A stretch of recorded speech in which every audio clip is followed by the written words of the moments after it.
பார்த்தீங்களா, இதை கிளிக் பண்ணிட்டு இங்கே வச்சிட்டிங்க அப்படின்னா இந்த மாதிரி ஒரு விண்டோ ஓப்பன் ஆகும். ஓப்பன் ஆனோடனே அதில் நீங்கள் என்ன பண்ணலான்னா, இது வந்து மெயின் நான் வந்து 1L1 அப்படின்னு சொல்லிட்டு இதை நேமிங் பண்ணிவிட்டு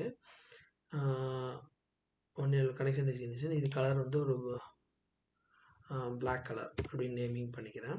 இது வந்து ஒரு 0.75 இல்லை 1.5 வச்சுக்கணும், மினிமம் 1.5 வச்சுக்கிட்டு ஓகே கொடுத்துட்டேன் அப்படின்னா, இப்போ நான் இங்கே வச்சிட்டேன். பட் இங்கே எதுவுமே எனக்கு விசிபிள் ஆகலை. என்னன்னு பார்த்தீங்கன்னா, நான் என்ன பண்ணணும்னா ஒரு ஆப்ஷனை எனேபிள் பண்ணணும்.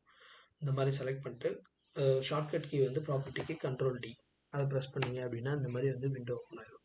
ஸோ அதில் போய்ட்டு display and simple and function first வந்து இன்விசிபிள் எஸ் நோ கொடுத்துருங்க. நோ கொடுத்துட்டீங்க அப்படின்னா உங்களுக்கு வந்து ஃபஸ்ட்டு 1.5 மட்டும் வந்திருக்கு. ஏன்னா பிகாஸ் நம்ம இதில் வந்து என்ன கிராஸ் செக்ஷனும்